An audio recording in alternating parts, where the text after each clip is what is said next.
Okay, the case that I chose was Grutter versus Bollinger. It was basically a case that decided by the United States Supreme Court on June 23rd, 2003, which upheld the affirmative action admission policy of the University of Michigan Law School, which permitted the use of racial preference in a student admission to promote student diversity, which is basically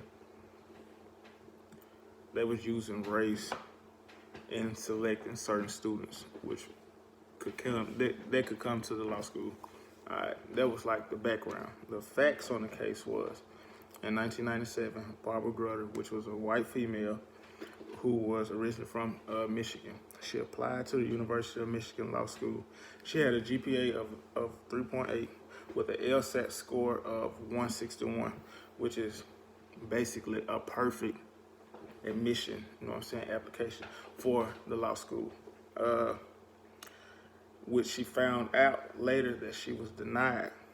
The reason why she was denied was because it was solely because of her race, which was she was Caucasian. And the University of Michigan was basically, they were looking for a certain type of students, which were like minorities, like African Americans, Latinos, etc., etc. And I know I'm gonna be reading off my paper a lot.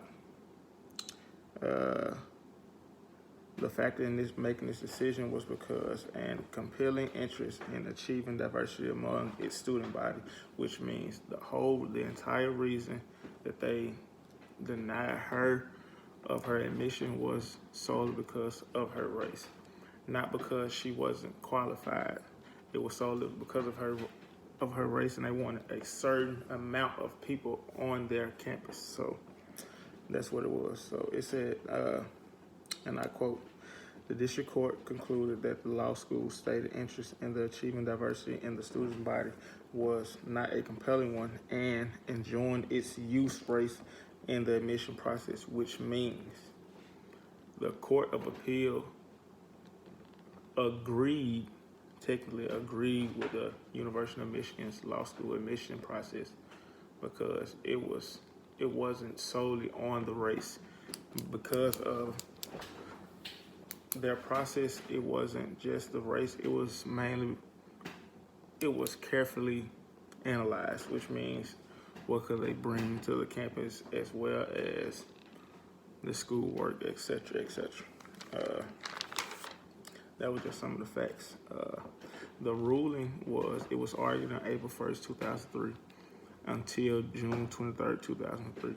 And it was ruled 5-4 in favor of the University of Michigan Law School, stating that the Equal Protection Clause did not prohibit the law school's narrowly tailored use of race in admission decisions to further the compelling interest in obtaining the educational benefits that flow from a diverse student body, which means basically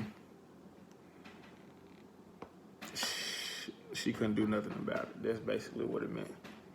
The amendment that was being challenged was the 14th Amendment, the impact.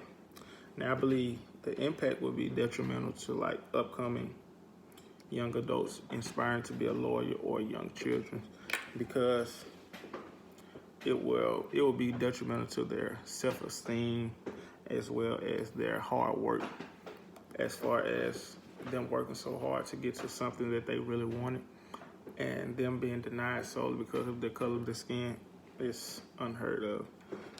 So I believe that was the biggest impact, and that's all I have.